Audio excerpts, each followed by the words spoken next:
Whatever you need, you can count on us. So if you're ready to get started, build with us. With Hostels Building and Nevis Centers, you're not just building a structure, you're building a future. Let us help you create something amazing. Dream with us, plan with us, grow with us, build with us. Come build with us at Hostels Building and Nevis Centers today. Build with us at Hostels.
If you need protection, you need one who you can trust. To secure your investment, you need one who'll do you just. TDC Insurance, you're the one that you can trust. TDC Insurance, you're always safe with us.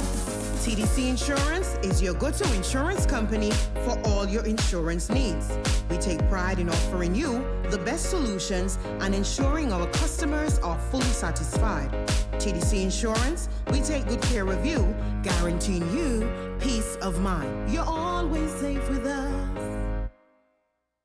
Caribbean numbers come and play. Just one single dollar, that is the way. You can pick one number or two or three. I win up to 20,000, you see. 3 ways to play, 3 draws a day, 3 ways to win. Hear what we say. Caribbean numbers is the easiest game to play. The new Caribbean numbers. So play today. At any Caribbean lottery agent island-wide. So play today.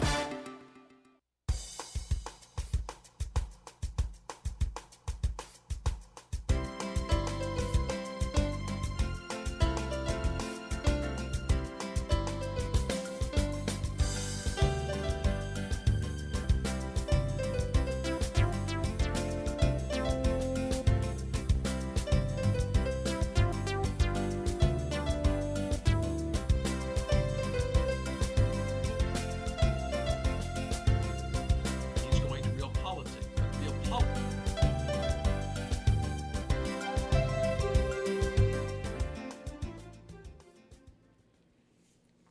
Good morning to the Federation of St. Kitts and Nevis, to the regional and international diaspora. Good morning. Just about 8 minutes after the hour of 8, as we begin today's Island Tea program. Just to remind you, we are on your FM dial at 98.9.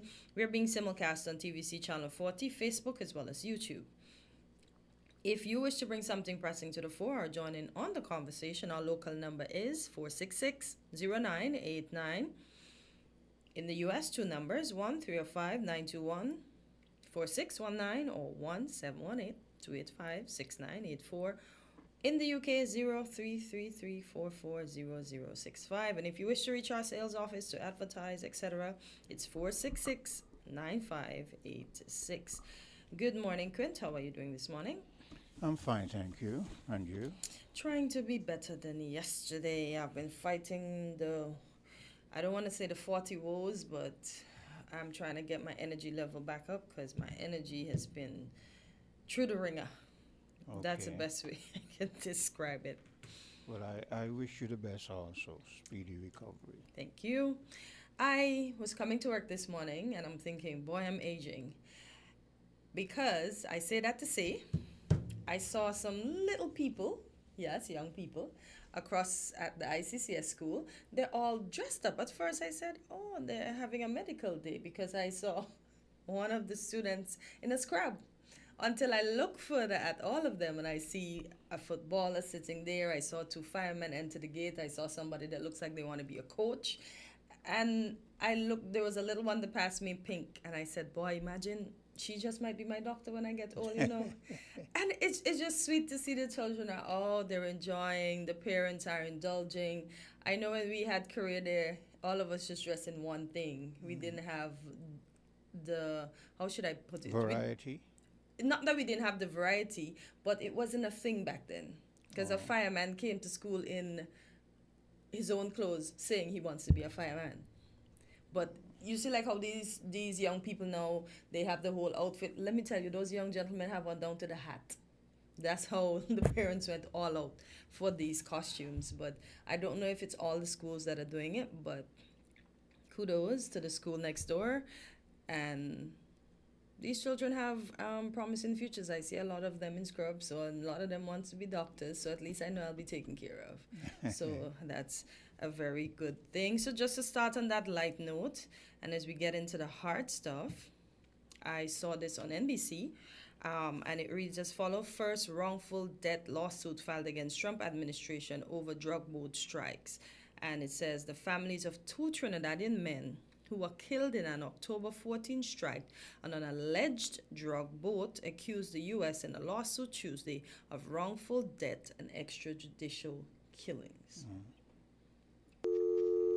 So I guess the two young men, I didn't hear this on the Trini News though. I didn't hear That is not so new. I've seen that a while ago. Maybe you're just seeing it. Yeah, I'm actually just seeing it. So, Yeah. but you heard it on the news? You saw it? I somewhere? saw it. I read it sometime Because ago. this is yesterday's date. That's why I was wondering. Yeah, but sometimes what they do, they backdate them, you know. Read and see if the lawyer, who the lawyer is, because the lawyer was involved and so forth. Okay, it says family members of two Trinidadian men who were killed, and this is from NBC, okay, and it's by Courtney Cube. Of the two Trinidadian men who were killed in a U.S. strike on an alleged drug smuggling boat in October sued the U.S. government Tuesday, accusing it, so that's yesterday, of wrongful death and extrajudicial killings. The lawsuit is the first of its kind to be filed against the Trump administration in federal court over its military campaign against alleged drug smuggling vessels in the Caribbean Sea and the Eastern Pacific Ocean. Chad Joseph, 26, and Rishi Samaru, 41, were killed in the U.S. military strike on October 14th while they were on a boat traveling from Venezuela to Trinidad. Their family members alleged in the lawsuit. The lawsuit says, and quote, Joseph and Samaru had been fishing in the waters off the Venezuelan coast and working on farms in Venezuela. It says they were returning to their homes in Las Cuvas in Trinidad and Tobago when their boat was struck.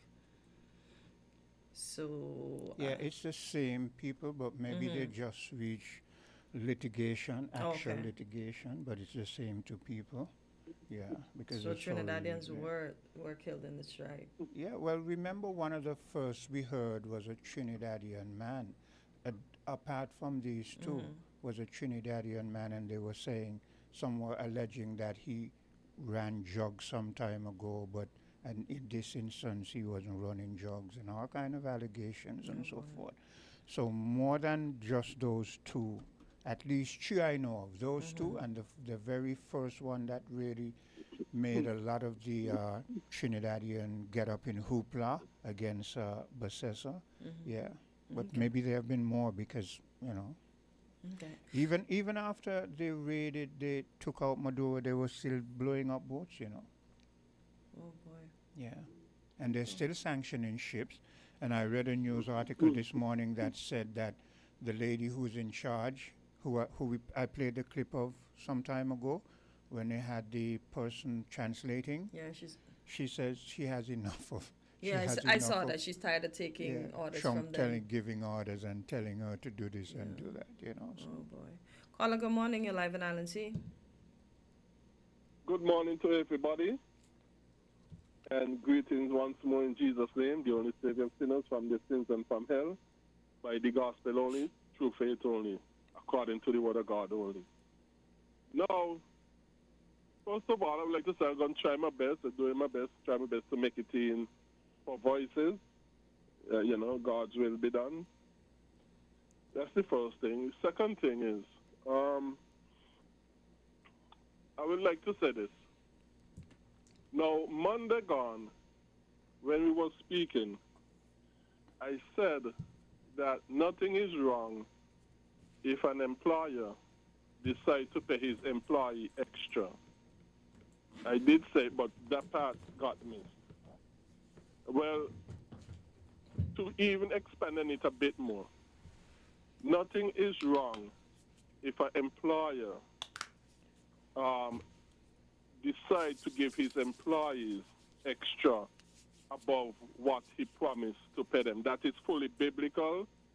Nothing is wrong with that. What is not biblical and what is sinful is paying them less than what he promised them to pay them. That is what is sinful, not paying them extra. The Bible does not condemn that. So are you saying then that if I sign a contract with you as my employer, that because I signed for $5, that a year passed, 2 years, we shouldn't renegotiate and decide whether I should get an increase or not? Or is it just left to you at your leisure to decide when I get a raise? Well, biblically, it is left up to the employer. Yes, you could approach your employer and try to negotiate with him, but biblically, it is left up to the employer as to whether he's going to raise the pay, but he cannot lower it biblically. Okay. He got to pay you at least what he promised to pay you. Okay. Anything extra, the Bible left it up to his decision. Okay. And the employee... Having said that, though, would you suggest that the employer have certain times, let's say X amount of years, every year, every 2 years, when he will up the ante, or is it every 15, 20 years? Okay, first, another thing, I'm going to answer that question, but another thing, also, unless the employee is under contract, the employee can leave the employer anytime he or she chooses to. That is also biblical, and also what is biblical as well. If an employer come and approach you to work for him for X amount of dollars, you could also say no. That is also biblical as well. Okay, sounds No, reasonable. It's all left, biblically speaking, it is all left up to the employer, except not to pay you less than what he promised.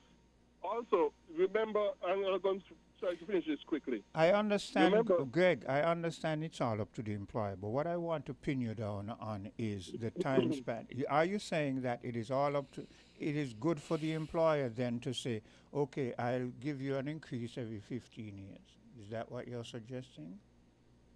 hey, if you want to give an increase every day, so much the better. That is his liberty biblically. So But what he if the is not employer allowed is to a pay you less. Scrooge and the government just nudges him a little bit to give the employee something more? What's the big difference? Well, like I say, it goes against the Bible for government to force employers. But what if they're not pay forcing the them? employee What if they're whatever? just No. nudging them and telling them, look, your employees... Well, the employee can leave. The employee can leave. Where the government comes in biblically, if the employer pays you less than what was promised, then the government have a duty to And step Greg, in. I know that. That's why people go Labor Department. I'm aware of that. So Right. all I am But saying... anything above that is the employer decision biblically. Yeah, Greg. Biblically speaking. No, also, what I would like to say, in Matthew chapter 20, verses 1 to 16, as I mentioned yesterday, you see, Cleo said that it was an hourly rate. Now, this is why I always stress context is king. If it was an hourly rate, okay, then obviously, if I work less in a day than you, I'm going to get less than you. who gonna make argument over that? Nobody gonna make any argument over that. What the end of the parable shows is that the employees was complaining to the employer, well, we were working longer in the day than them and they gained the same amount than us. And the employer in the parable said, well, hey, this is what you all agreed for. Yeah, so even if you're coming for 1 hour, you get the same thing. This is what you agreed for. But that is what Cleo was saying also. Yeah, because No, I saw the same it was thing. an hourly rate. It was I not don't, an hourly rate. I don't remember that. I think if I remember properly, I stand to be corrected, but if I remember properly, she was saying that regardless of the time that you came in, you had already agreed to a certain amount. Yeah, exactly. And so that is what you were entitled No, she to. said it was an hourly rate. It was about an hourly rate. It was not about an hourly rate. Okay, I I'm remember not, hearing her say that. I'm not going to keep arguing about It says the parable of the workers in the vineyard, and this is from Google. It says it's a story told by Jesus about a landowner who pays all laborers the same daily wage, regardless of whether they work all day or just the final hour. Maybe that's where you heard the hour from, but she didn't say it was an hourly rate. Yeah. Well, maybe I stand, like you all stand corrected as well. Okay. You would have to clear it up. I stand corrected as well, but I think that is what. But nevertheless, the parable is about God, Jesus Christ using a physical situation, teach a spiritual lesson, but the physical situation, economic situation he uses that at the end of the day, the employer did not do anybody any wrong because he paid them what they promised to work for. Even though those who work longer got jealous of those who work less, but still got the same amount of money, the employer told them, hey, this is what you all promised. Take your eyes off. Hold a second there. Hello, caller. Yeah, just telling Greg, don't tell a lie on me, please. I beg. I beg. Okay, Cleo, I'm sorry. In the African voice, I beg. Don't tell a lie on me. He's apologizing, Cleo. He's apologizing. Okay, apology accepted. I'll come off and let Greg continue. All right, Cleo. Go ahead, Greg. No, I really ain't got much to say beyond that. Really, I think I've said basically what I was saying. I'm not going to reiterate, by the grace of God, I'm going to try to make it in for Voices today with Africa. All okay, right. God bless you all. Okay. Have a good day to everybody. You too. Yeah. So let me see here. Let me see if I can scroll down and take a bit of a commercial break. Yeah, okay. And we'll be right back. All right. We're different. We're 98.9. 98.9. Win FM. Come, build with us at Hostels Building and Nevis Centers. We don't just sell materials, we help you build your dreams. Whether it's a new home, a renovation, or a DIY project, we're here to make it happen. That's why we say, build with us. From foundation to finish, come to our stores where we have the best in building materials, hardware, tools, paints, expert advice, and more. Whatever you need, you can count on us. So if you're ready to get started, build with us. With Hostels Building and Nevis Centers, you're not just building a structure, you're building a future. Let us help you create something amazing. Dream with us, plan with us, grow with us, build with us. Come build with us at Hostels Building and Nevis Centers today. Build with us at Hostels.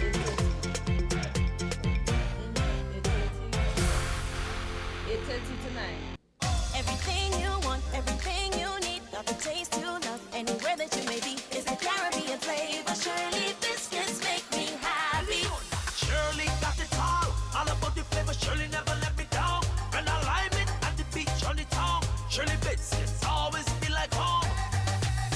Everything you want, everything you need, got the taste you love, anywhere that you may be, is the Caribbean flavor. Shirley biscuits make me happy. Shirley, the Caribbean's favorite biscuit. Caribbean numbers come and play. Just one single dollar, that is the way. You can pick one number or two or three. I win up to 20,000, you see. 3 ways to play, 3 draws a day, 3 ways to win. Hear what we say. Caribbean numbers is the easiest game to play. The new Caribbean numbers So play today. at any Caribbean lottery agent island-wide. So play today. What are you doing?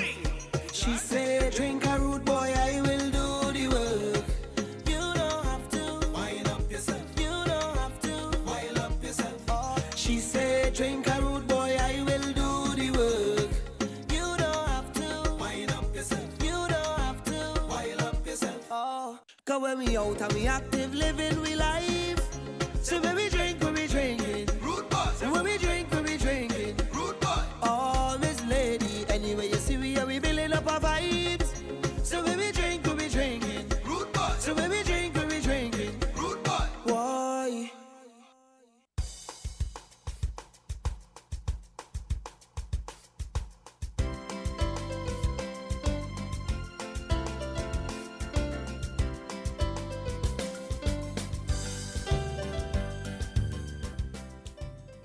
It's just about 26 minutes after the hour of 8 o'clock. At 8:30 in the a.m., we have our Social Security representative who will be filling us in on what's happening and what's to come.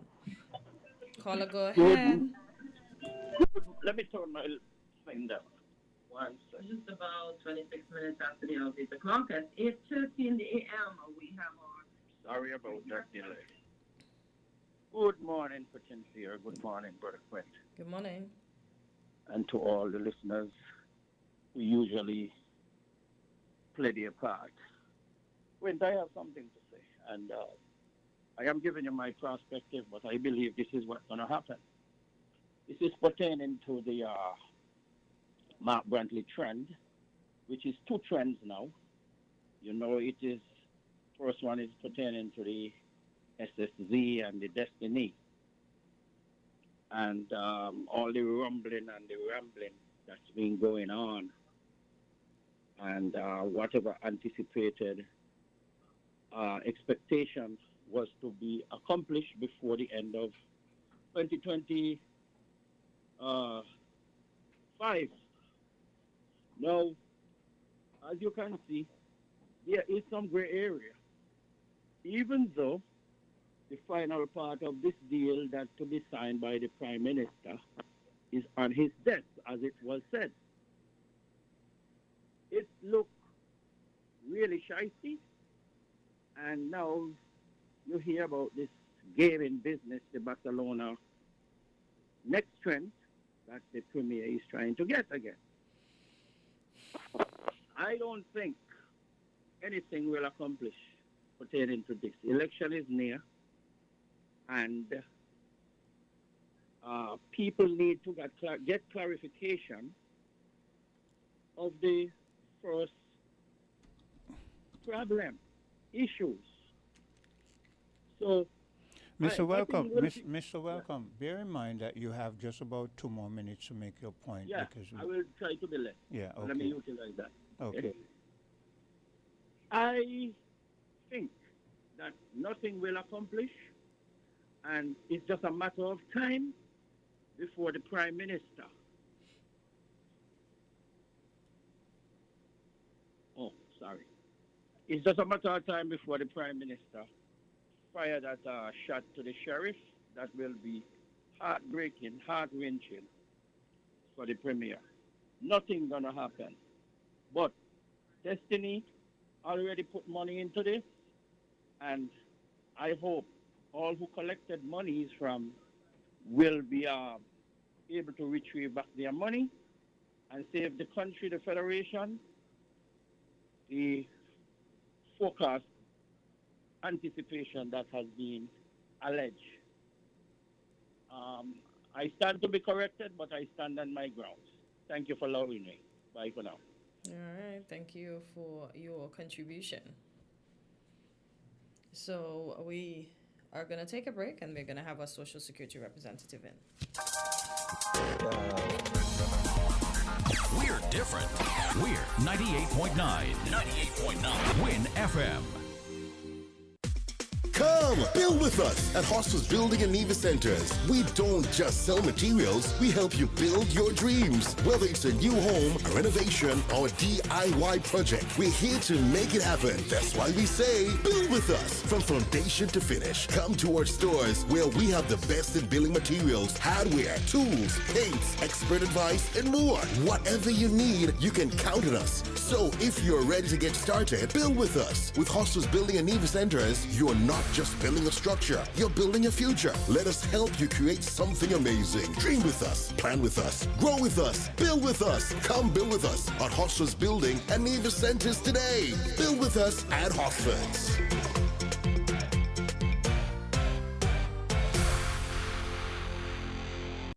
Everything you want, everything you need, got the taste you love, anywhere that you may be, is the Caribbean flavor. Shirley biscuits make me happy.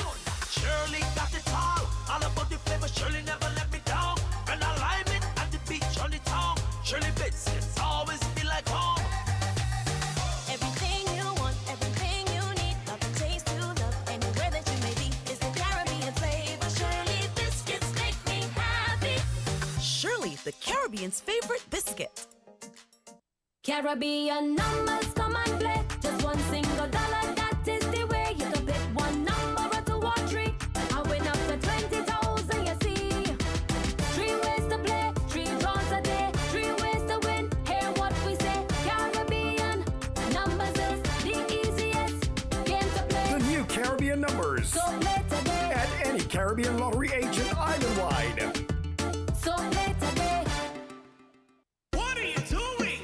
She said, drink a rude boy, I will do the work. You don't have to wind up yourself. You don't have to wind up yourself. Oh, she said, drink a rude boy, I will do the work. You don't have to wind up yourself. You don't have to wind up yourself. Oh, cause when we out and we active, living we life. So when we drink, we drinking. Rude boy. So when we drink, we drinking. Rude boy. Oh, Miss Lady, anyway you see we are we building up our vibes. So when we drink, we drinking. Rude boy. So when we drink, we drinking. Rude boy. Why?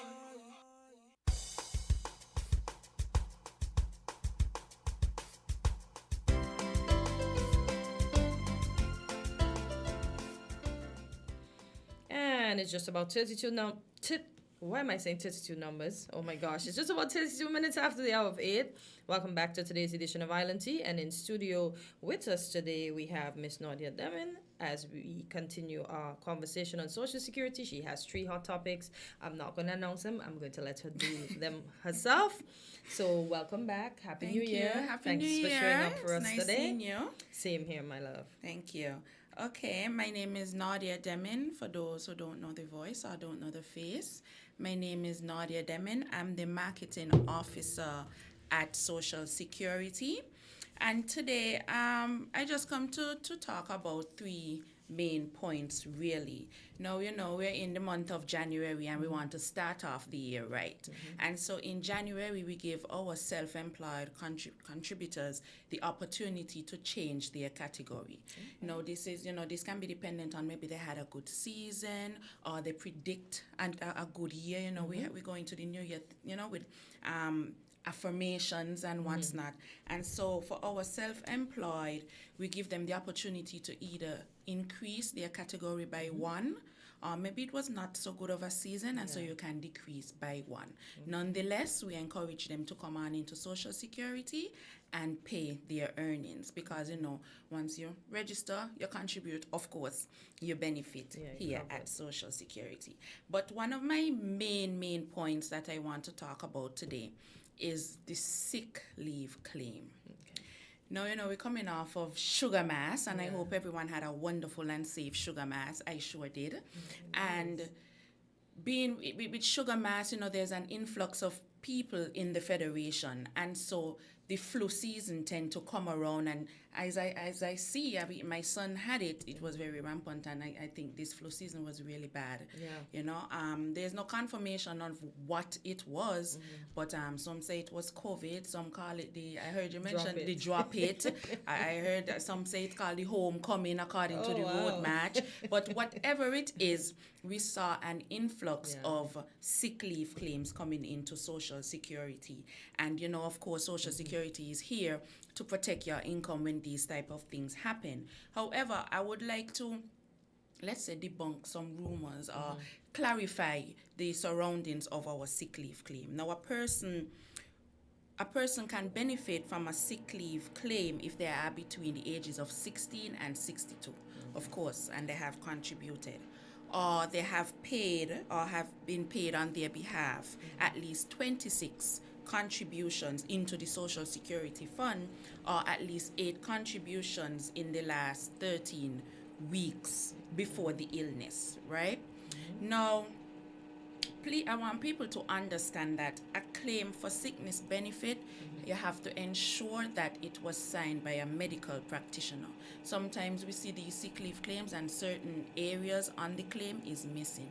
So please ensure that the medical practitioner, it was given by a medical practitioner, and the EFT section. Some persons, they don't want their money to be deposited, or they don't want the money to go to the post office, so they want it to be deposited. I want persons to be very careful when they're filling that area. Sometimes their bank account is 12346, and we see 12345. Please ensure that your banking information is correct and it goes according to that specific bank. I know some of us, we have different bank accounts, and so some numbers get intertwined. So please ensure that your EFT section is properly filled. Now, persons may say, we get calls every day. I send in my sick leave and up to now I can't get my money, and we understand the frustration, but it just like anything else, it is a process as well. And when you submit your sick leave claim, maybe to your manager or your supervisor, sick leave processing at Social Security begins when we receive that claim, and you can receive your benefit within 10 business working days. Okay. So I just want to clarify that. If you send your sick leave on Friday, please do not call us on Monday looking for your funds, because it's a process. The most that we can do by Monday is say we have received it. Exactly. But it would not be ready until, but we still receive the calls. We happily answer them, and just to encourage them that it is a process, and you're going to get your funds. So the sick leave claim, we've seen a lot of that in the season, of course, coming off of Carnival, and so we just want persons to be very keen in checking your sick leave claim before you submit it, because that'll be the issue. They submitted maybe an area where the doctor's supposed to sign off on is not there, your bank account information, and most importantly, you have not placed your signature. I know you are sick, and the time to go through a whole paper to fill out, it can be tedious, and we understand that, but please ensure that all the areas are filled. Let me ask this question, Nadia. So Yes. they're going to bring in a sick leave. The person collecting the sick leave, don't get me, okay? Wouldn't you suggest it best for them to look through it quickly so they can stop the... Yes, we do that. Okay. When you submit, either you bring it or the managers bring it, we ensure that all areas are filled. If not, we reach out to the job or the person who submitted it, and we let them know, hey, this spot was missing, and so we want you to fill it. Okay. Yeah. So we do go over them before we submit it to the benefits department. And I also want to clarify again, because some persons call and they say, well, I get me sick leave and it ain't look right. Please remember that Social Security does not pay your whole pay. We pay 65% of your wages. Again, I know sometimes we say then we didn't know this, but nothing is wrong with a little repetition. And so 65% coverage of your earnings is what Social Security covers. Now, I know some persons, like my mom, she reached pensionable age, but you look good still, and some of us might be working still, even though we have reached that age. Please note that sick benefit is a short-term benefit, and once you have reached the age of 62, you are no longer in that short-term benefit. You are now at the pensionable age. And I just want to reiterate that Social Security, we have over 26 benefits. Of course, people know the popular one of the sick leave and the sick leave especially. They know of the sick leave and the maternity and the injury and the invalidity. But that falls under the umbrella of 26 benefits at Social Security. So I just wanted to staple that in about the sick leave. We see a lot of them. Please ensure that they are properly filled. It takes us, give us up to or about 10 business days to process your sick leave claim. You will get your sick leave claim, but it's 10 business. You can get it earlier. It depends on what your sick claim is. It doesn't have to be the flu because that's a viral illness. Yeah. But we see other sicknesses that may take a little longer, or sometimes they spill over into another benefit, such as invalidity or injury. And those, we go through those with a fine teeth comb for word to ensure that you are receiving your best benefit in which category. Okay? So that's sick leave. And then on the cheerier side, we would be celebrating 48 years. Almost 50. I know. 48 years on the 1st of February.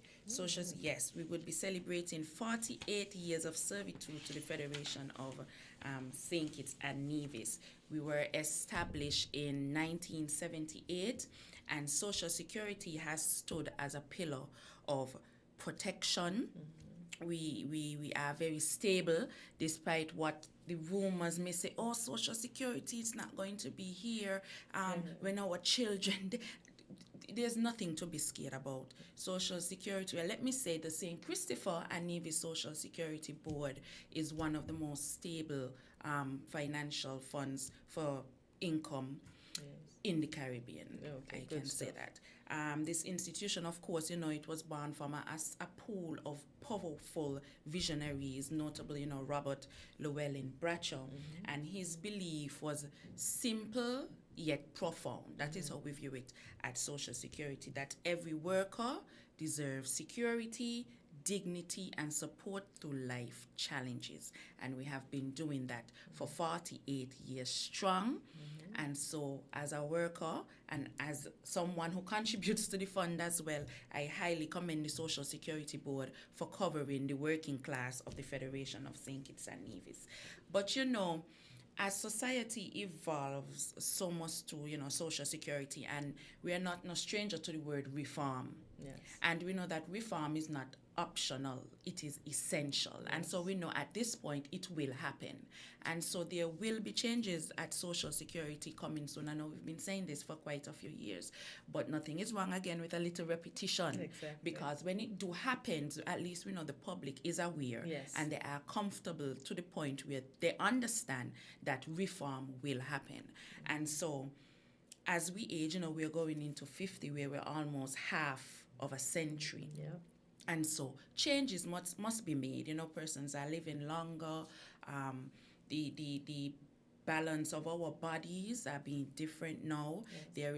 We are expanding into different types of work. We have the entrepreneurs and the different fields of work. Yeah. And so Social Security, we adapt. We adapt with. Okay. Just something interrupted. We adapt with the modern times. And so reform will be coming. So as we look ahead, the future of Social Security, we understand that it must be one of innovation, inclusion. We've been all over in St. Kitts and Nevis. We've been to town hall meetings. We've been to organizations. We've been to staff meetings. We've been to daycares, down to the little children. We're going to the schools, staff, and students, letting them know about reform and, of course, about Social Security and its importance. And so as we forge ahead with reform, we included all. And so we must be resilient as well. And so embracing the SMART policy of course, strong governance and the continued public trust. That's why we're here at WinFM, and we're not going to give up WinFM. We're going to be here. We're going to come and we're going to talk. We have our social media platforms. We're going to talk. We're going to talk. We're going to spread the news about Social Security. Sometimes we talk till we're tired. Yeah. But something has to be done, right? Break. So by doing so, again, we honor the visionaries, notably Robert Llewellyn Bradshaw and the founders of Social Security, for securing a strong and more sustainable system for generations to come. And so we will be celebrating our 48th anniversary here, and we want to also thank the contributors, persons who contribute to Social Security. That means they trust us. And when we have such trust upon us, we feel duty bound to, of course, to protect the Federation working class income, but also to look out for persons. Okay, caller, go ahead for a Social Security representative. Good morning. Good morning, Potencia. Good morning, Miss the Deming.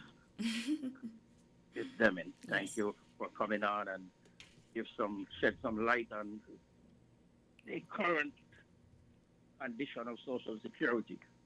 First of Yes. all, Social Security is a good thing. Oh, thank you.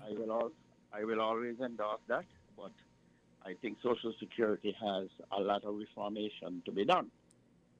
For Yes. example, um, there is a situation one can only obtain a Social Security number at the time of working, and I personally against that. Back in time, we could understand, but far too long, 48 years now, I had mentioned to the Social Security Department when a child is born, and sometimes we have to copy models from other countries. I am in the United States, and every child that's born, there is a Social Security number that will attach to them. So I am calling on Social Security for this reform, put that practice into action to allow every child that's born in the Federation a Social Security number, whether it doesn't have to be that they are in process of starting a job, getting a job. And that will even make the work more um, in advance done than to wait for their moment. Imagine 800 people get a job right now, and that rush of that wave coming to Social Security Department to get a Social Security number. So why not do it early when it's not so compact? So I'm calling on Social Security to reform now because I was in St. Kitts 2016, moving up to 2020, 2019, and nothing has been done yet. And there were just promises, we are looking into it, we are looking into it. Not good enough. That should have been done. Remember, there are models out there that we could look at and which is better. I like the United States system, and this is a model that I will adapt. And we should adapt it too. It's not hard. Moving forward, I have a question. Sure. When I was living in St. Kitts before 1990, I worked and I contributed, and I contribute good. Now, after 1990, I know you cannot give me a true calculation, but am I entitled to anything when I reach retirement age to get some kind of benefits from my contribution that I had made? Thank you. I will leave it right there. Okay. Yeah, all right, thank you. Okay, thank you so much for your call. So I'll address the Social Security issuing of number. And thank you for that. Like we say, we do appreciate inclusion of persons sharing their ideas. And so I have taken note of that. And we have taken note of that because that was mentioned before in the town hall meetings when we were moving around. Okay. And so it is part of our consideration for numbers, but we have to remember, I know sometimes we compare ourselves a lot to the bigger countries, the United States, the UK. Mm-hmm. What we try to do, of course, we are aware of the different ways the Social Security operates on the outside, but we have to adapt to what happens here in our little federation and what we can accommodate here. But yes, we have considered that. It was part of our reform considerations. And so, like I said, reform will be happening. It is not optional. It is essential. So, it will be happening. So probably this might be in one of them, but we have not announced what will be yet. Okay. So maybe he might see this coming soon. Okay. He mentioned that he contributed in 1990, and if he would be prone to something from Social Security. I can't discuss that on live radio, but if he can call us at our customer relation numbers at 662-8479 or 668-2545 669-2547, or even our corporate communication hotline at 667-2535. But to answer him, Social Security contributions, to qualify for a pension, you must have made at least 500 contributions. Now, he mentioned that he contributed good. I guess because he wanted to say he contributed good, meaning he was paying constantly. Yeah. But just a reminder that you have to have made at minimum 500 contributions.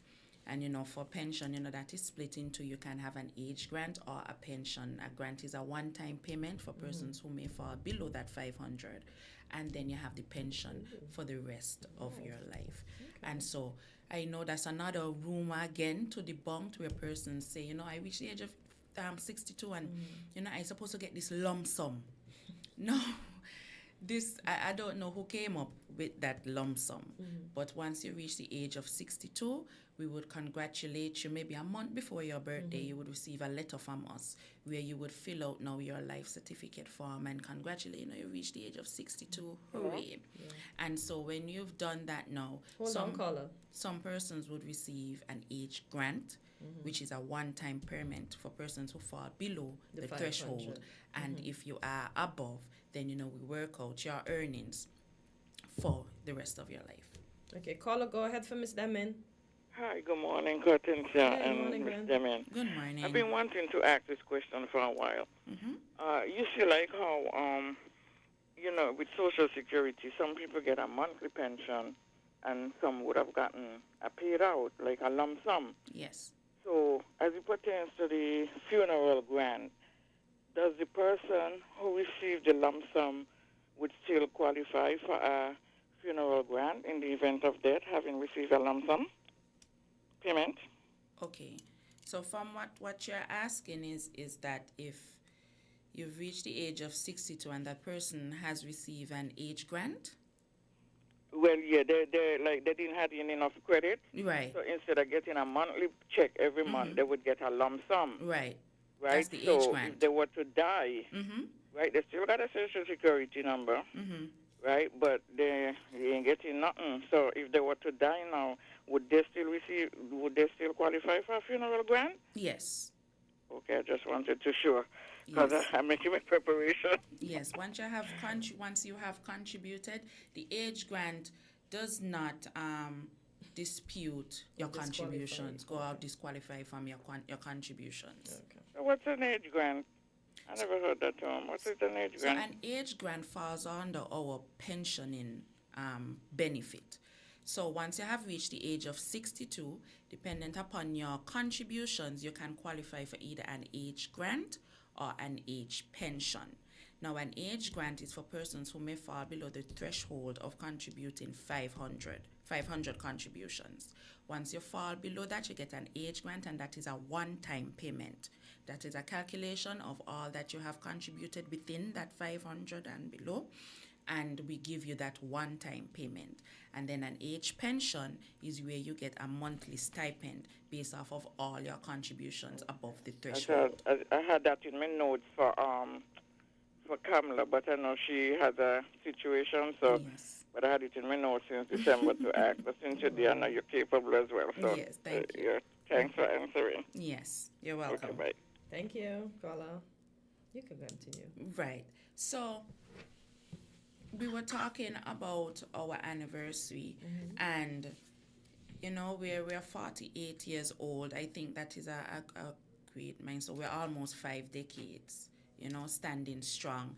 And persons, I don't think then to now we are still shaky on the trust of Social Security. Maybe back then, I know some places that we go, once they see this S on my chest, they say, oh, them did a thief for money. We hear all types of things, against Social Security. But when we do go in and we speak to them, we always leave by asking them, do you still think that we steal your money? And they always reconsider, they say, oh, no, I understand, oh, okay, I ain't so bad then. And so that makes us feel better. It lets us know that we are doing our job. So even though they go in with the mindset of not trusting us, we make sure that we leave with them and trusting in us. Yeah, that's good stuff. Yes. You spoke about the self-employed. Are contributions due for them already?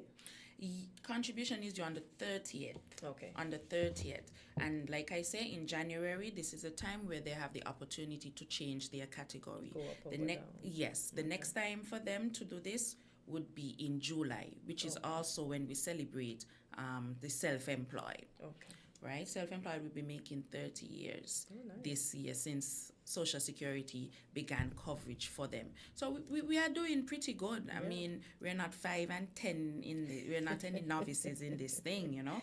We are decades into protecting the financial income of the working class of the Federation of St. Kitts and Nevis.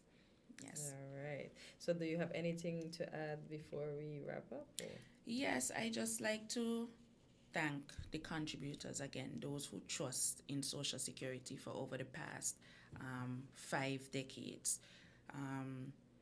Social Security has been looking out for the working class in times of need, and persons seem to view Social Security as a bank.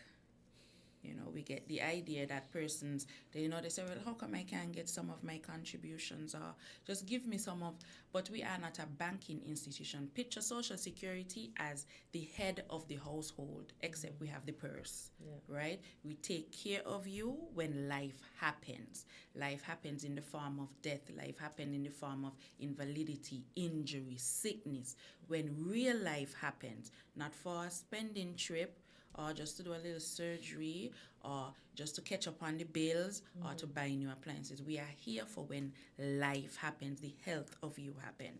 And so I want persons to understand that part of Social Security, that we are here when life happens.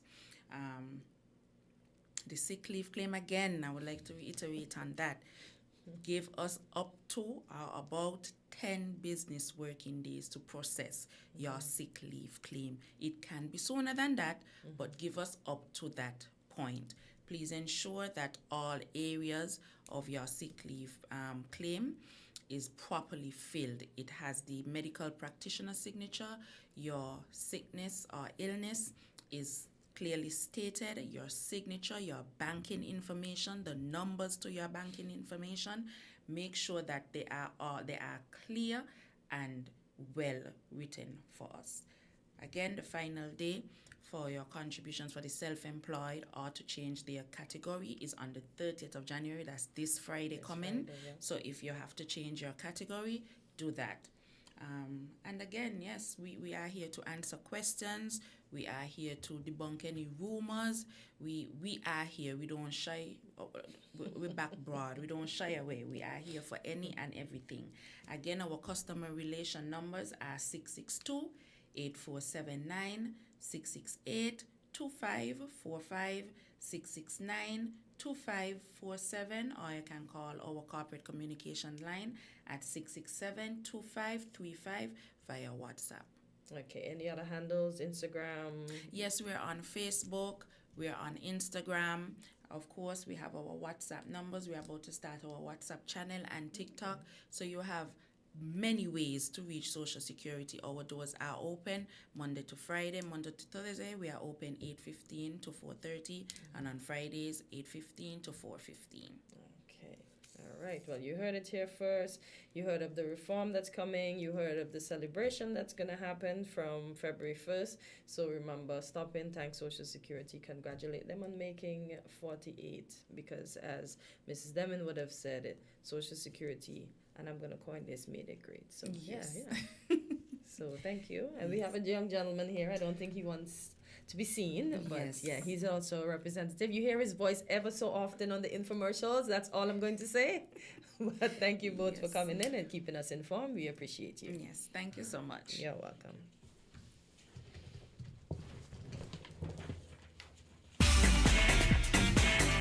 Found the sound 98.9 WIN FM.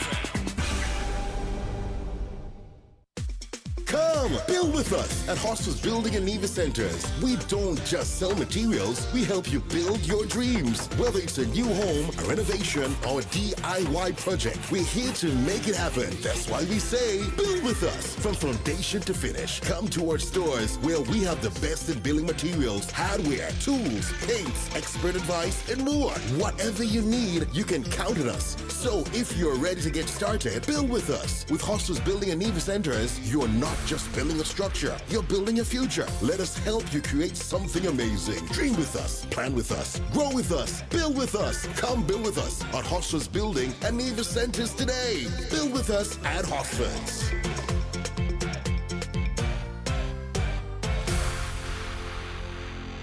Oh, I've got this feeling to high five the sun, dance in the rain, and have my scoop of fun. I'm on my way to flavor my day with something new, and I've got room for you. Let loose and live a little, get close and share a little, give in and taste a little. You'll fall in love with creamery novelties. Love life and live a little, get close and share a little, give in and taste a little. You'll fall in love with creamery novelties. Enjoy Creamy Novelties Ice Cream, distributed by Rams Trading. Live a little. If you need protection, you need one who you can trust to secure your investment. You need one who'll do you just. TDC Insurance, you're the one that you can trust. TDC Insurance, you're always safe with us.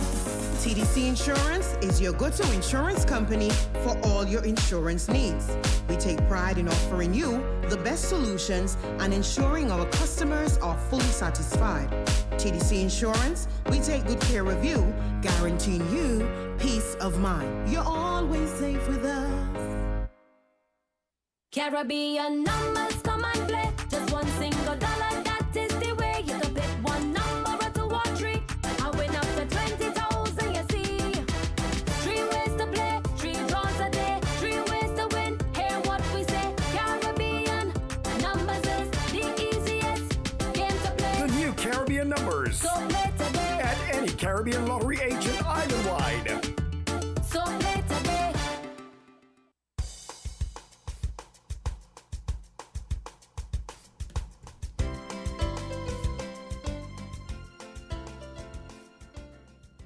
And we're back on Island T, and yes, we have a lot of guests today. And in studio with me, we have Miss Charles from the Solid Waste. So I'll let her begin. I will give her all the shine. She'll tell you what she's here to talk about this morning. So good morning, Miss Charles. Welcome to Island T and the WinFM studios. Good morning, Cortencia. I would just like to say good morning to the Federation of St. Kitts and Nevis. My name is Joanne Charles, Communications Officer at the Solid Waste Management Corporation. I would just like to apologize for my manager's absence this morning, Miss Zaria Brown. I do hope she's listening, but I think she's at a workshop. But we can move forward without her. That's fine. All right. So let us begin with our topics this morning. You can pick whichever one you want to start with first. Firstly, I would just like to say we're happy to be back on WinFM with the Talking Trash Show.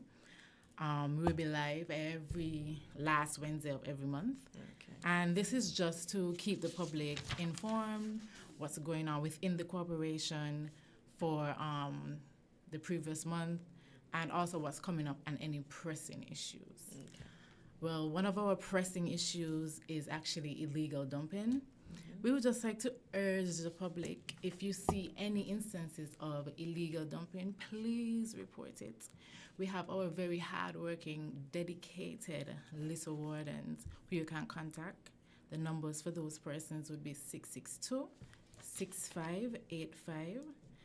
That's 662-6585 and also 662-6423. We'd also like to urge the coconut vendors to refrain from illegal dumping. It has become a very pressing issue, and we would just like to inform them that outside of the issue of illegal dumping, it is also a public health risk. The coconut shells are left there, rain comes, and that would leave a breeding ground for mosquitoes. And we know the diseases that those mosquitoes carry, dengue fever, etc. So we would also we are asking all the coconut vendors to please only dump at our only legal dumping site, that is the Connery landfill, and it's open from 6 a.m. to 5 p.m. Monday to Saturday. Also, in order to combat this growing issue, we feel like involving the community or the community getting involved is very critical. Your vigilance is needed all over. We want to keep our community safe, clean, and respected. Also, another key aspect of our operations that I would like to shed light on is our collections. We're asking the general public to please dispose of your waste properly. We would like for persons to avoid having their waste scattered. We just like to remind the public that the loaders are not responsible for any cleaning of any waste. This would hinder the overall collections of your area, and also it would just be very time consuming for them to have to clean up a waste at every single stop that they make. So we're urging you, please keep your waste in one area, and hopefully you can keep all your waste in the bin. If not, please ensure that it is placed properly in order to make it easier for the loaders to collect. We would also like to urge the public not to dispose of any hazardous waste in your receptacles. This is, for example, car batteries or anything else that may be hazardous. We urge you to bring them to the landfill, because at the landfill we can properly dispose of this. We also want to advise the public that if there are any service disruptions, that we will try to partner with our lovely media personnel and to get the word out about any disruptions. But also, if you don't hear it on the radio, we have all service disruptions, public notices, etc. on our social media sites, and I'll give you the handles a little later. Okay. If there are any disruptions that you're not sure about, you can also call the office or any collections officer. That leads me directly into our recycling schedule. This month, we have one more recycling date, which is on Saturday. That's in Deer Bay, and we're urging the persons in that area to bring their trash to that central location. We're also still urging persons to please recycle. Cortensia, do you recycle? No, because how do I put this? I never did it. Mm-hmm. I don't pay attention to the things I can recycle. I just throw it all away. Yeah, that's the best way I can put it. So let's hope for February you can start recycling, and I'll give you the dates for the 10th, so you can drop off. But prior to you giving us the dates, how does one recycle and how does one know what and how to? At the moment, we're only accepting plastic bottles, the aluminum cans, bottle caps, and if you have any cardboard, that will be accepted as well at the recycling tents. So in bottle caps, just plastic bottle caps, none of the metal. Oh, okay. So plastic bottle caps. Okay, all right. Aluminum cans and tins. Okay, no problem. So on February, Cortensia, I'll give you the schedule so you can keep up. I will. Go ahead. We have on the 3rd of February. Oh, don't forget, this coming Saturday, it's in Deer Bay. Yeah. On February 3rd, we have Buckley's. On the 10th, it's Connery. The 17th, we have Buckley's. And the 24th, we have Connery. 28th, that's the last Saturday in February. So it just moves around. Where exactly do we catch you folks, though? You mean in Connery and Buckley's? Well, let's start with Date Bay since the last one is Saturday. So where in Date Bay do we catch you? That's on the the lawn there close to on the main road, just off the main The road. lawn where they decorate for Christmas? Yes. Okay, all right. Yes, in okay, that I know area. that lawn. Okay. Yes. So that everybody know where to go.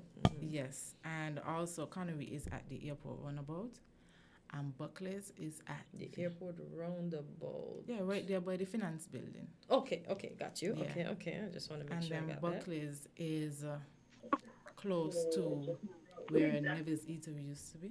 that. Okay, that got area. you. Okay. I know where Nevis Eatery is because I go to the Was. Dominican Eatery. Yeah, so let me just give you the schedule for February again. That's Okay, hold on. Caller, go ahead for Miss Charles. Good morning. Good morning, Miss Charles, and Cotencia. This is the voice that you know again. Winston, welcome. I always wanted to pose a question to solid waste and garbage collection sector. Now, in the garbages that collected, is there any refurbished material that could be restored in some shape or form? It doesn't have to be even in the same condition they were deemed to be originally. But is any benefit from this than to just take to the dump and burn or get rid of, so to speak, that solid waste does? Because this business is a billion-dollar business. I'm not going to say $1 billion to St. Kitts and Nevis. But what could we benefit from all the garbage collected? For instance, you mentioned about the coconut people. I was looking at a clip, a YouTube clip, and you see those coconut waste? They are benefit for manure, and all kinds of products could be generated from them. I mean, as a federation and our leaders, it all comes back to our leaders. We all have to be proactive to look and see what could be benefit than to just waste everything because it's in the name of garbage. And give nature back to what belongs to nature than to destroy it and make use of what you have. Garbage are something that is a good commodity, and we must change our ideas and practice the benefits from our garbage than to burn. We should step up to that. This is a sign of the times. And how solid waste is funded. It can't be they have to make something back from what they are collecting, because there are treasures in the garbage. Thank you. I'll leave it right there. All right, thank you. Caller, go ahead. Cotencia, good morning. Good morning. How are you? I'm with you. Cotencia, I called because I wanted to let that young lady know that solid waste don't mash up the engine where was to help that recycling program move ahead speedily. You know, when Bridgewater, Mr. Bridgewater, when he was the chair, manager over there, Bridges had a program that was even keeping people alone with garbage. And the government changed, Miss Clark come, and instead the woman kept the program and run it as the flagship for the solid waste. The woman too much politics killing we. Jam down. This is what Miss Charles said when she... lady there you with, Catencio. I heard a lot of people who used to pick up cans and bottle and give them, say they done it. People want money. The present government makes things so hard in the country that if people ain't getting them, people ain't want the present for these things. People want a little cash. Okay. People want cash, just like the viewers with the buckles. People want cash. God bless Bridges. He has made a mark in this place, my friend. This girl mash up the solid waste. To me, she mash it up. When you move around town, Catensia, town is so dirty. When Bridges was there, and they do such a damage.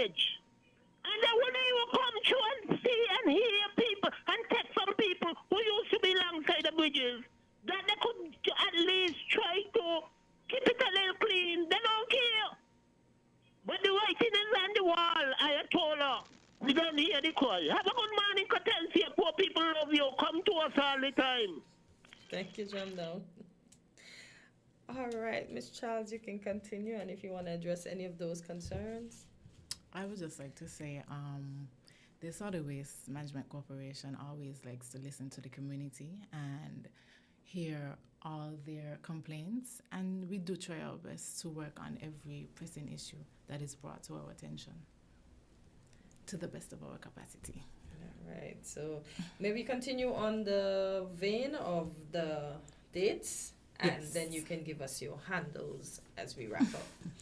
So again, for February, we're at Buckley's on the 3rd, Connery on the 10th, Buckley's on the 17th, Connery on the 24th, Gateway on the 28th. All right. And to keep up to date with the Solid Waste Management Corporation, it's SWMCSK on all platforms. And also, we have a WhatsApp channel that you can search for and follow us for any updates. Any telephone numbers, be it cellular or landline, for persons who may want to contact? I would say the best mode of communication would be through social media, because we try to answer everything correctly and in a timely manner. And you said SWCSK. SWMCSK on all platforms. That's TikTok, Facebook, Instagram, Twitter. We do have Twitter as well. Okay. And don't forget to follow our WhatsApp channel. Just search for the Solid Waste Management Corporation on WhatsApp, on the WhatsApp channel. All right. So anything else to add before we close out? We would just like to again urge all the persons participating in illegal dumping to stop. Please help our lovely loaders to have an easier collection route.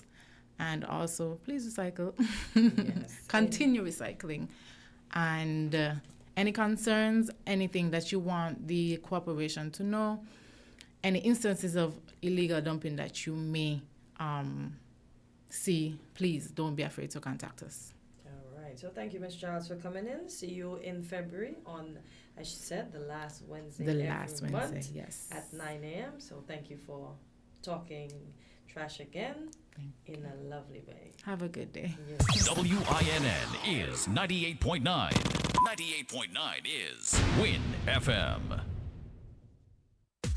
Come, build with us at Hostels Building and Nevis Centers. We don't just sell materials, we help you build your dreams. Whether it's a new home, a renovation, or DIY project, we're here to make it happen. That's why we say, build with us. From foundation to finish, come to our stores where we have the best in building materials, hardware, tools, paints, expert advice, and more. Whatever you need, you can count on us. So if you're ready to get started, build with us. With Hostels Building and Nevis Centers, you're not just building a structure, you're building a future. Let us help you create something amazing. Dream with us, plan with us, grow with us, build with us. Come build with us at Hostels Building and Nevis Centers today. Build with us at Hostels.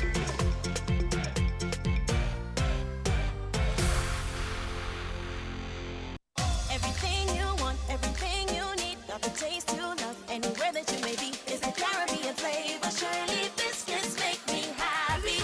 Shirley got it all about the flavor. Shirley never let me down.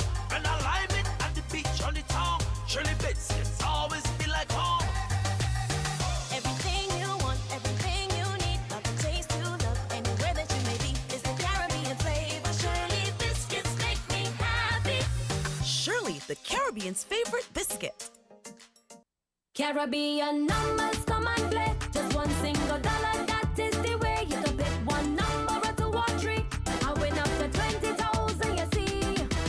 3 ways to play, 3 draws a day, 3 ways to win. Hear what we say. Caribbean numbers is the easiest game to play. The new Caribbean numbers. So play today. At any Caribbean lottery agent island-wide.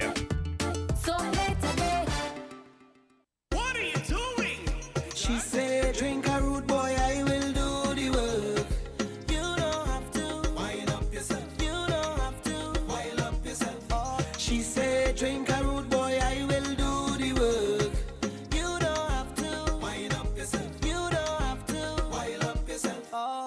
So when we out and we active, living we life. So when we drinking. Rude boy. So when we drinking. Rude boy. Oh, Miss Lady, anyway you see we building up our vibes. So when we drinking. Rude boy. So when we drinking. Rude boy. Why?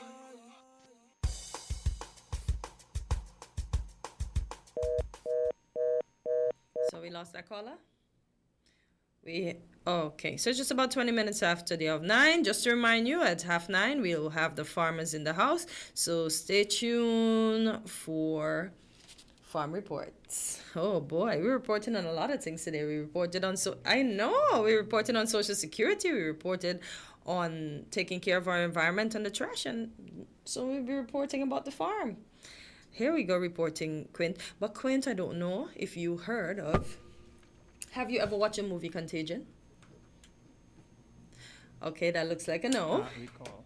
Okay, so it's a movie where the bat eats a banana. The banana, whilst in a pig pen, hanging upside down, the banana falls out of the bat mouth.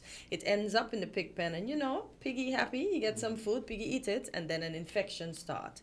No, this is started in India. It's the Nipah disease, and what I read recently, at least 4 to 6 persons are infected, and the article compared it to the movie Contagion, because Contagion was in 2009, and then 11 years later we had COVID.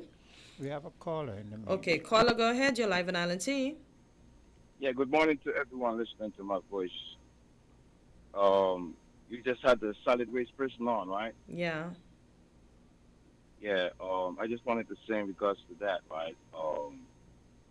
Somehow, a program so simple as that, right? Like Jamdang says, I believe, in my personal view, we need to just start offering incentives of money, not water bottles or handbags. But what if they can't afford it? No, they can't How do we? No. God says, don't be fooled, man. Okay. That man just take $27 million and give it to Marriott interest free. But they ain't give the small businesses any financial injection. Oh man, the citizens of St. Kitts and Nevis got to pay attention to what's going on. Money is very vital out here for survival. The persons that's down the ladder, they are feeling the squeeze. Mm-hmm.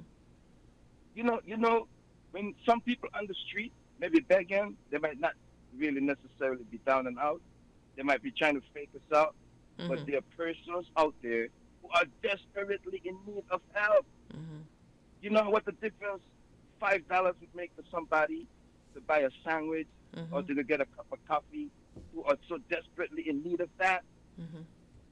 Some of us, we're in good standings, but what about the ones who are not? Okay. There are a lot of, I don't want to say too much about certain things, but they have single mothers out here who have multiple children who needs help. Man, these parliamentarians went in parliament and gave themselves a fat raise. This inflation that's here right now in the world, it is not easy. Rent, food, and everything is skyrocketing. The thing about what getting me, man, is that they're looking like they want to treat us like second-class citizens. I don't call them leaders anymore. They're just fucking politicians. The politicians, this is what they're doing to us. They are conditioning us and making us feel like money is not important to us. People, you cannot be fooled. If you can't pay your rent to your landlord, you're going to be in the street. And don't dare do that in this frigid temperature that's in the USA right now. When I get up this morning, it was at least 14, 16 degrees. Some days of this week, when we get up, it's in the single digits. It's brutal out here. If you don't pay your rent, you're risking your chance of either sleeping in your car or being on the street. You can't afford to be on the street in this type of frigid temperatures. You got to pay your rent. The money is vital not only to the people at the top. We need money too to feed our kids and send our children to school. They are not the ones who only have children that need to go to universities. Our children need to go to universities as well. This thing called money, man, you got to keep money in your pocket. It is so simple. Offer the people money as incentive, not no water bottles and no handbags. You will see the difference in cleaning up St. Kitts and Nevis. All those derelict vehicles that are stranded on the roads. When you go in certain coffee spots, you see refrigerators dumped in the bushes. Man, when them Taiwanese come and take all them scrap metal out of St. Kitts and Nevis, wherever they're hauling that scrap metal to on them barges, they are getting paid. It's an industry around the world. It's an industry in America. There's a caller that called in from New York. He can attest to it. He says that he does that. Cans and bottles. When I was a little boy in Cotton Gown, we went around and picked up bottles. We got 5 cents for a bottle, 10 cents for a bottle. That can make a difference in somebody's life who's struggling, who needs a couple dollars in their pocket daily to survive. We need to put them recyclable programs in this regard and let the people who are struggling, give them the incentive to maybe come out and help clean up the place. Let me try it at least and see how it works. And I'll leave it there, man. Thanks a lot, man. You guys have a good day. You too, bro. Thank you for that. Yeah, and the bottling, the monies for the bottle still continues because we realized that they were talking about returning the Vitamalt bottles. So, yeah. So that's continue. So for whomever is listening, you can listen to the concerns of the citizens, the electorate, and do what is necessary. Yeah, I to agree. appease them, because as he rightfully said, I could see people saying, oh, if I carry this can over there, I'm gonna get this amount of money. We ain't gonna trash any place.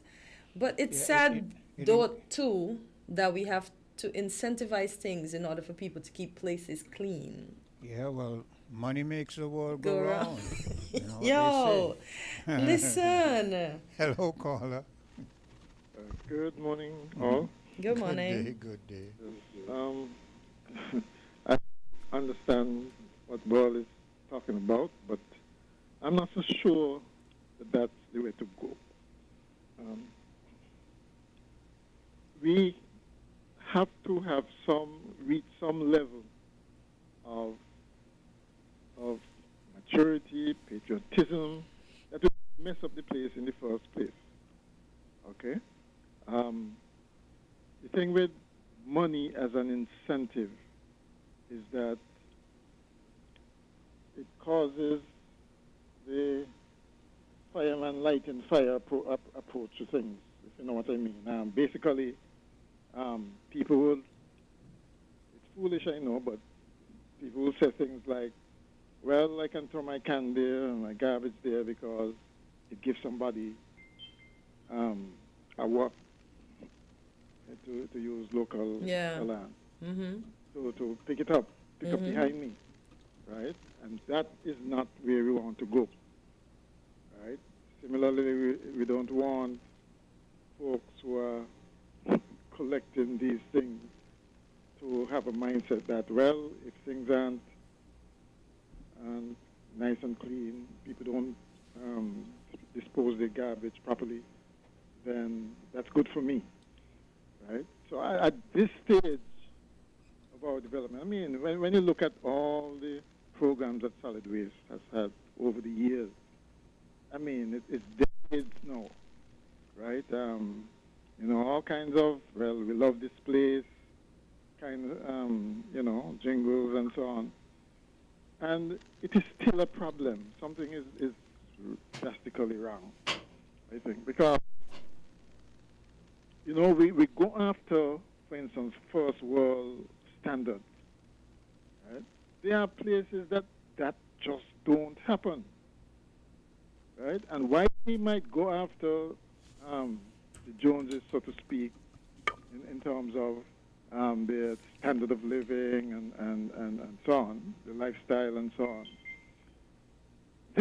This is one that we really should go after. You know, there are some places, I mean, that are just squeaky clean. Yep. That people would not even dream of dropping anything out the car window. But those places that are squeaky clean, they have very, very serious laws. And they are very, very strict on keeping them. Yep. They ain't playing with you. Throw it outside, see what happens. And so what? So why we can't have that as well? But I think it goes beyond the laws, to be quite honest, right? After a while, there's a sort of pride, a habit, sense of pride. Yes, pride, habit built in that would not let you do these things. You feel uncomfortable. I disagree with you. I hear what you're saying, but here's why I disagree with you. There are going to always be people who've been spoiled or whatever. Let's look at that place Singapore, I think it is, right? Yeah.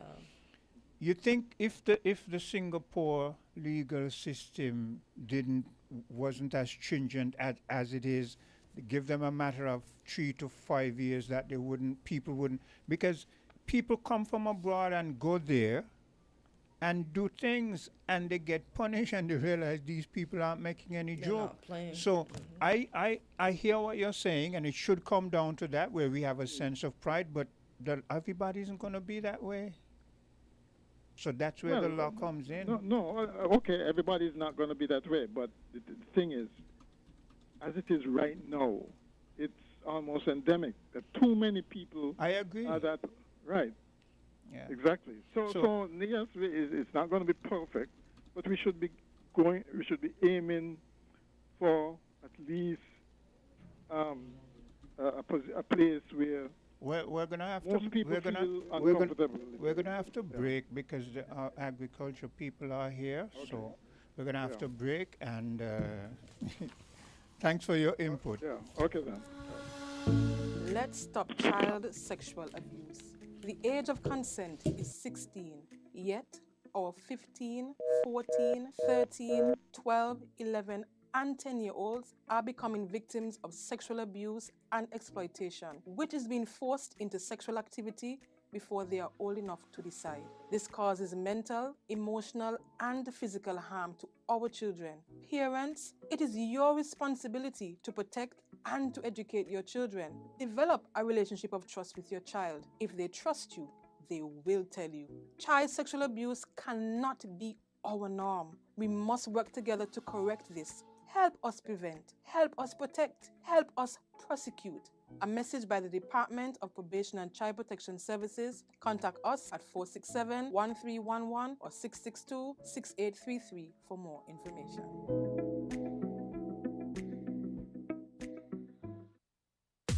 Come, build with us at Hostels Building and Nevis Centers. We don't just sell materials, we help you build your dreams. Whether it's a new home, a renovation, or a DIY project, we're here to make it happen. That's why we say, build with us. From foundation to finish, come to our stores where we have the best in building materials, hardware, tools, paints, expert advice, and more. Whatever you need, you can count on us. So if you're ready to get started, build with us. With Hostels Building and Nevis Centers, you're not just building a structure, you're building a future. Let us help you create something amazing. Dream with us, plan with us, grow with us, build with us. Come build with us at Hostels Building and Nevis Centers today. Build with us at Hostels.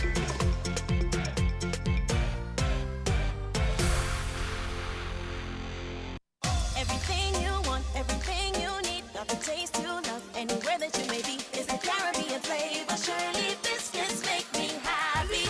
Shirley got it all about the flavor. Shirley never let me down. And I lime it at the beach on the town. Shirley biscuits always feel like home. Everything you want, everything you need, got the taste you love, anywhere that you may be, is the Caribbean flavor. Shirley biscuits make me happy. Shirley, the Caribbean's favorite biscuit. Caribbean numbers, come and play. Just one single dollar, that is the way. You can pick one number or two or three. I win up to 20,000, you see. 3 ways to play, 3 draws a day, 3 ways to win. Hear what we say. Caribbean numbers.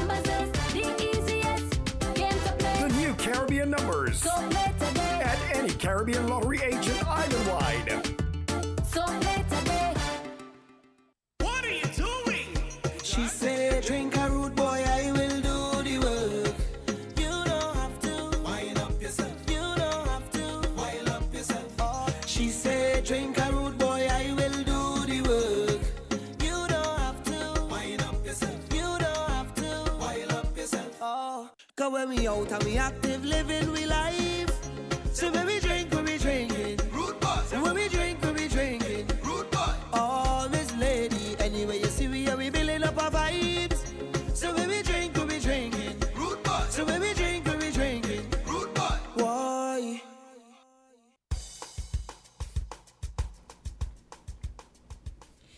And we are back on Island Tea. It's just about 35 minutes after the hour of 9, and it's time for Farm Report. And with us in studio this morning, we have Mr. Troy Flanders. Good morning, Mr. Flanders. Welcome back. Good morning. Another Wednesday, another Farm Report. Once again, I'm happy to be in the studio with WinFM. Thanks again for the opportunity for me to be in here.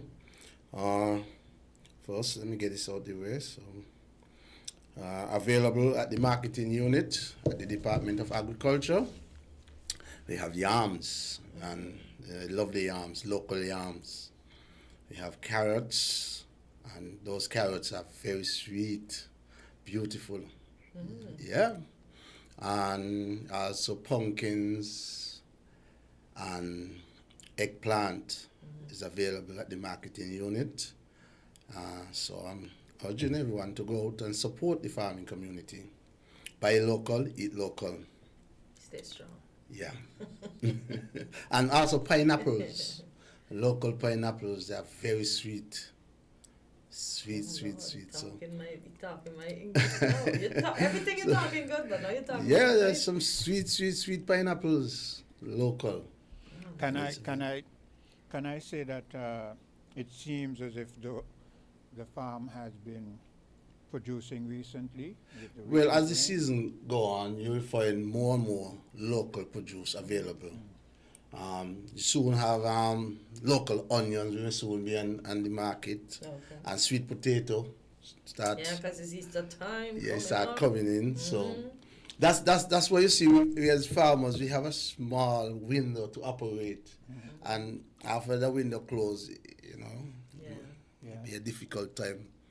So it seems as if though you make appropriate use of the window though. We are trying to, in spite of. We are trying to. So I will encourage all farmers to continue. Keep on keeping on. I know it's a little difficult for you, but keep on keeping on, because food security should be our main goal at this point in time. Let's eat healthy, eat local. You know. To be honest, though I'm happy to be in the studio, my energy is a bit low. My energy is low. I was at the point that I had wanted to just quit. Because some of the thing come from us farmers. I urge farmers to come together. Let's unite. Let's stick together. And for some reason, it's becoming more and more difficult. I don't know, it's because of the challenges which farmers are facing. Some farmers may have more challenges than some. When you look at something like labor, this is a serious issue in the farming community, the labor force. Most farmers out there will like to have extra 2, 3, 4 hands, but they are not available. The labor force is not there to help the farmers. Some people might say, okay, but you all don't get people from the step. And I will say, yeah, I mean, I don't have any, but I will say, yes, there are some farmers who benefit from that. But the same farmers will tell you that some of the most difficult workers to deal with is the step workers. So something need to put in place so that we could get a little assistance. So couldn't you do your own advertising and find your own members in a way? Yeah, we do advertise that we need hired hand. Most farmers out there will glad for hired hand. But I mean, I don't know if the pay is dropping on deaf ears. You see, farming is hard work. That's one. And that's what was just and number 2, it takes a certain mindset of individuals to apply themselves to farming. Number 3, how much money will you be able to pay the dedicated worker, because it's his hard work. So those are three very, very, very important. I know most people will get an honest wage for honest they pay. That's something in terms of the wage. I think most farmers will be happy to pay to get the work done, because you know the reward could be a little fruitful. Yeah. Do you think that there's a lack of interest on the end of us and young people that are coming up when it comes to agriculture? I think so. But you got to look at where agriculture is going to. Ain't nothing there that look attractive in a way. You look at agriculture right now, how it is put out. You look at agriculture and the inputs and what's not. Just look at how the effort, the energy that government is putting into agriculture. That will just tell where agriculture stand in society. So it's not all that. It's true. That is a true point, because bearing in mind what I said before, it is hard work. Yeah, it takes a dedicated individual, and then you're looking at the pay. But it must also, people must feel that it is lucrative. They will get something from it, right? And it could be, but this is where I feel that the system itself is lacking, because you hear a lot of rhetoric, but we're not seeing enough of an input. And I'm speaking not me, but the younger people aren't seeing enough of an input to sensitize them to say, well, okay, this looks like, it's hard work, but I'll get good money out of that. And then they will go to it, because let me tell you, a lot of the young men, it's not that the young men want to do hard work, but they want money, and they want good money. And anytime, let me tell you, as much as they don't want to do the hard work, as long as they know it's beneficial, they'll apply. Ask those who go and do construction and laboring work. That's hard work. Well, I started in construction, so yeah. It's hard work, but then by Friday they gain some nice money in the pocket. And they learn a trade too, exactly. because you know, happy you could feel when you see a roof going on a building. You understand? But then again, what actually drive me here, and I said to myself, I got to keep on keeping on, because we need the voice out there. We need it. So I gather whatever strength I could gather, and that dragged me here. I have a lot of work to do on my farm. I'm running behind on my farm, right? I'm way behind the 8 ball right now. But I have to come here. Because when you listen and you see what's going on, and the authorities, the power that be, tends to they either winful or they can do better with what they are doing. No. It's something, when you look at it,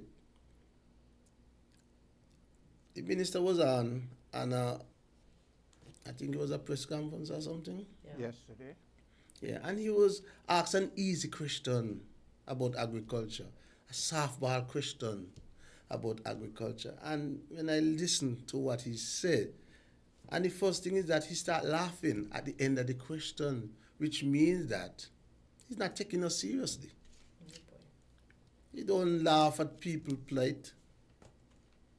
And then he started to go down a road that is very dangerous, talking about politics. How could you look at somebody who is struggling? You cannot get your feed for your birds. They are dying. Wow. But you are playing politics with these things.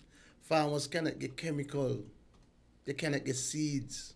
And you are saying when farmers speak on this issue, it is political?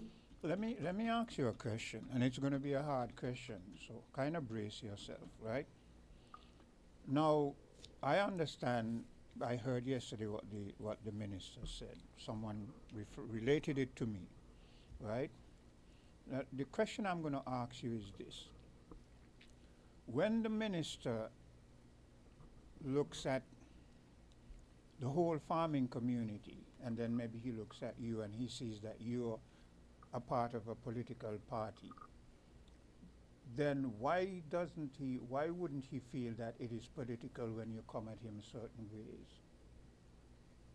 Well, if he feel like it is political, it's because he's not doing his job. Because when the cries, you're talking about the tractors up there, park up in the yard. Is it because I am on a political party speaking where the tractors are up there park up? That's what I want you to do. Defend yourself. Let it be heard well, that you're not, that what you're bringing is from a farmer's perspective as opposed when to you go to the department to buy chemicals and you see a long list out of stock, is it because I'm here speaking on WinFM? That's why it's out of stock. So when you expose these things, it's political. But at the same time, for over a month, the land preparation was suspended. Yeah. And you're talking about a month, out of the planting season. And you are telling me that if I come here and expose that I have been political when a whole month will affect my income? How could that be political? Well, I agree with you, but I wanted you to put your perspective. But it's because, for some reason, the minister himself, I don't know if he's under political pressure, so when he wake up, everything for him become political. But if he do what he's supposed to do, he shouldn't have to worry about the politics of it. You say he claimed that he's a farmer for 10 years. He been a farmer. So he should understand that farming, as you say, is hard work, it's difficult. You may put a seed in the ground, and sometimes you might not get nothing from that seed. Yeah. He know that. If he claim. Sometimes you put hundreds of seeds. If he claim to be, he should know that. It depends on the weather. Right. He should know that. Yeah. So I will ask him, okay, Mr. Minister, what are your plans for the sector going forward? Let's get political with it now, because you're a politician and you seem like the only answer you could get is a political answer. So what is the plan for the sector going forward? I mean, you used to hear a little talk about Tabasco. Yeah. Last hear the name. When the last time you hear anybody mention? I haven't heard it in a while. Tabasco. I share the same sentiments as Quinn. And is a reason why it is not mentioned. It seems to be that the project is a failed project. The resources that they put in that project should have gone towards the farming community. And we expose these things, and you become political. When you're going to tell me that you ain't got no money for feed, you ain't got no money for chemical, but you got money to start a project, a government-run farm, and we must just sit back and take it. That's why I'm making an appeal to the farmers. I am one who is not afraid, so I will speak. And the budget has been decreased also, for the farming budget. Yeah, because you didn't spend out all the money the last time. When you say decrease, you're putting it a little mildly, Well, you're the farmer. But you're talking about 30% or more less. That's not just a decrease, We have a caller waiting. Hello, caller. Caller, go ahead for the farmer. Good morning. Good morning, Chai. Good morning. And good morning, Quinn and King again. Good morning. And Chai. Yes? I want you to tell Quinn the truth, and Potencio. The reason why you all cannot get the help and the farm coming through from the PEP, they're playing politics. It's who you be. So this morning when my good friend in America called, when we was dealing in solid waste, it's the same thing. These people watching face and the country ain't got no time for that. Money all over. But then they still be letting the money the proper way. They're in a business, and the country don't know that. All of these guys in a business. The inside trading, big time. The writing is on the wall, Potencio. We don't hear the cry. The writing is on the wall. We don't hear the cry. Talk the truth, Chai. is a freelance, so they can't do me nothing. Because I'm back down is very strong I farm. Right by Paloma shop. Born and will. And I'm going to stop talking this country. Have a good morning. Thank you. Thank you. And as the caller just said, talk about the truth. We've been coming here for over a year and more. And you cannot point out one thing that was said here in this radio station that was not truthful. We didn't have to walk back nothing that we say here. So if you claim everything is politics, you know, politicians have a way to inflate things and say things that is not true. But we come here, we say things that are factual. So how could you put politics? Because that's all I think. That's all come to your mind. The first thing people say to you, and they criticize what you are doing, is because of politics. So if you take a good look at your record, let's talk about the 25 by 25, because as you claim that man lie and woman lie, but numbers do not lie. Present the numbers to the nation. Let the nation know then. These are the numbers, the real numbers, that farmers have tomatoes thrown away while imports are in here. Farmers can't get they sell the local tomatoes sell while you have imports coming in. Tell the nation that is politics with that too. And who is playing the politics? Right? Farmers are asking for things so that they could bring down the import bill. They're asking for things, you know. Let's work together to bring it down. And you pull the seeds from the farmers for your 25 by 25. And that's another thing we haven't heard much about, this 25 by 25 now. Because it's gone. It's going to be 30 next. The farmers... They're gonna get you caught, yeah. The farmers who are part of the consortium. It's not even just here, but all over. The farmers who are part of the consortium embark upon a planting program. I mean, we come here and we talk about our planting program. We talk about the success of our planting program to come the other year to do the same thing. We get difficulty having the seeds so that we could repeat what we did the year before. And we ask for the seeds, and we think, you pull the seeds for your 25 by 25, but yet you cannot bring the figures to the nation and say, well, we could bring our figures that what we put in and what we get out. We have our figures, we come here and we said what we get from our planting program. Here's something. This thing about this hatchery. Remember this hatchery thing came up? Yeah. Recently I was in a business place and I saw this young woman, very young woman. And apparently her and her boyfriend, they started a business with the chickens, trying to do something. And she was complaining that they can't get the goina and the layina and the different things and so forth. And I'm thinking to myself, the feed.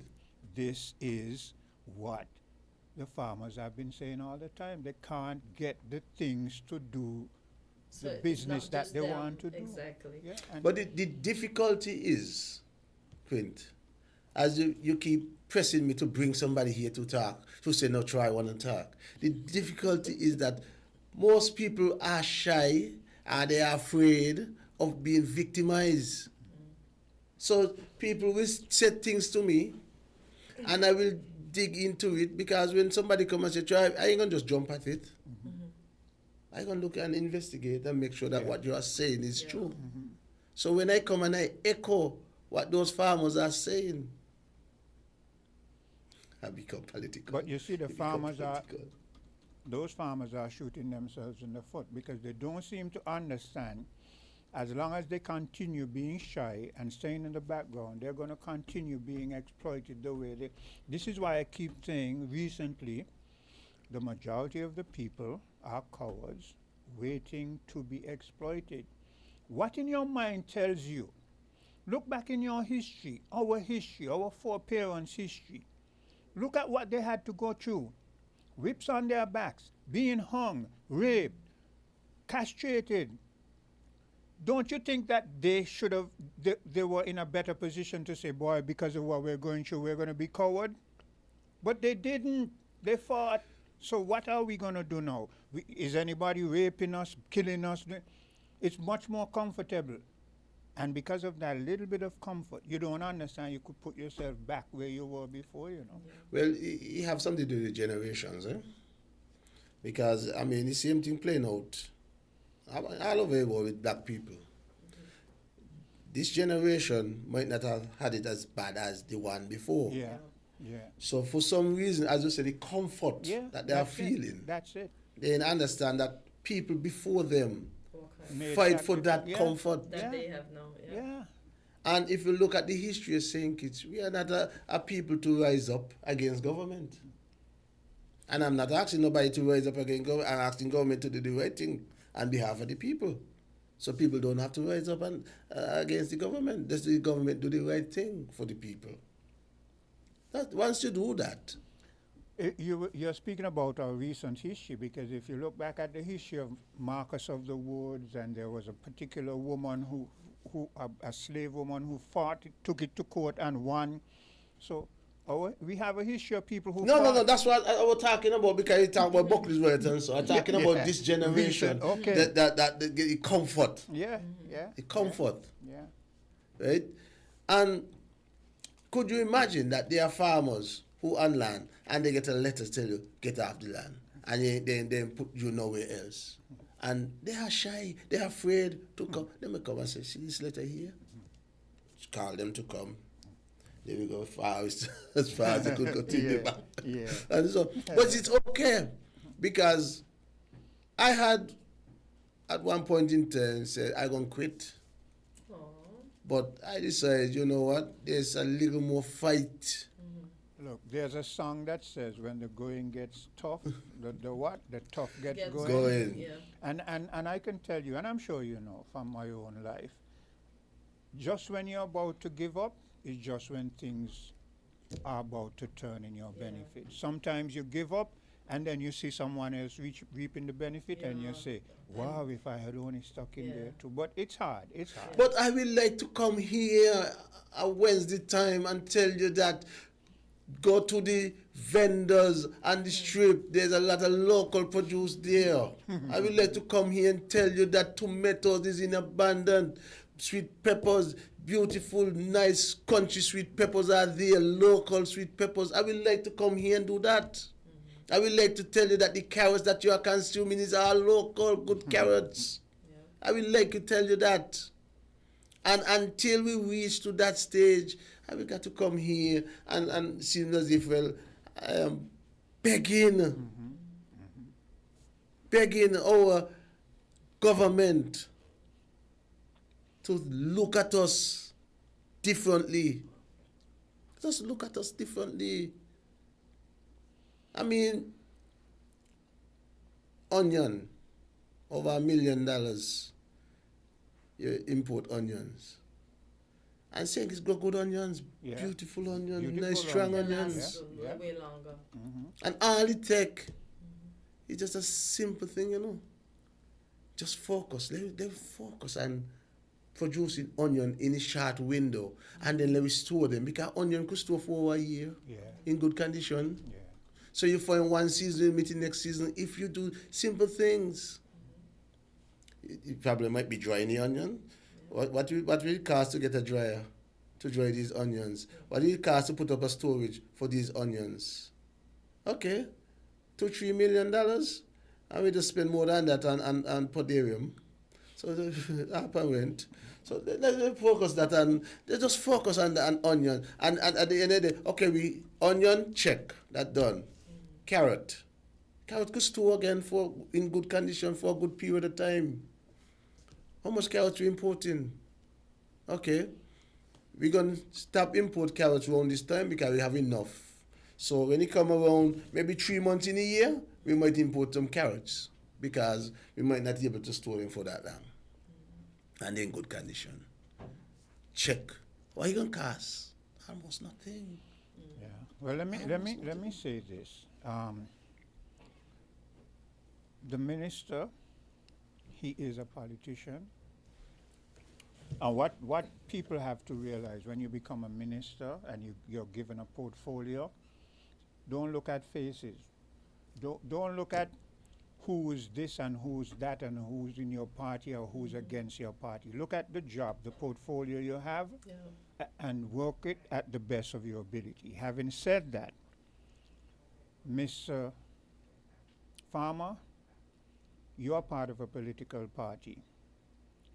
I would like to see if and when your party gets into power, I don't hear people complaining the same way you're complaining now. You know, as you talk about part of a political party, and you could go and ask them about Riflanders, because the tag of war, when we sit, that we have, because it's about people for me. Yeah. And I'm a farmer, so when they talk about people and the farmers, I'm going to be a little biased. Yeah. They might come first. Yeah. Because I'm a farmer, right? And I will urge that political party, which I'm a part of, to lay out your plans for the farming community. Tell the farming community how you will make it different. That's it. And as long as I'm here, I will hold you to that. That's what I will speak on it. That's what we want to hear. How will you make it different for the farming community? Government-run farm, are you part of it? Are you going to introduce that? Embrace that government-run farm and take the resources from the farming community? I was told that there are 1,000 registered farmers. I never know that. I thought it was 400 and something. No, here's 1,000. Wow, that's a lot. So I hear now. Okay.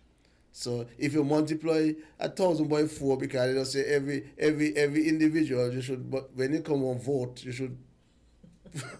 Add another 3 to that. So you look at about 4,000 people. So I'm saying to the same political party which people say that I'm associated with, that's 4,000 people. Go look at them. Go and look for them. Well, Troy, you said when you came in your spirits was low, but if your spirit is low, I don't want to see when it's high. You've been very dynamic this morning. I got to get a little fight back in me, because when you're going to dismiss the farming community flat out and say it's just politics, when you know you have dropped the ball. I mean, it wasn't me who retired the guys and without replacement. It wasn't me. Okay, we're going to have to wrap up now. And once again, I really appreciate being here. And to the farmers, I will say, let's keep on keeping on. Yeah. Let's keep fighting, because the nation is who we are fighting for. The nation, the people of St. Kitts and Nevis, the people we want to feed. We might get a little reward in our pockets, but that's what we all call. Yeah, you work hard. You should. You should be compensated, but put healthy food on the table. Yes. In the mouth of the people. Yes, I agree. Thanks again. We're different. We're 98.9. 98.9. Win FM.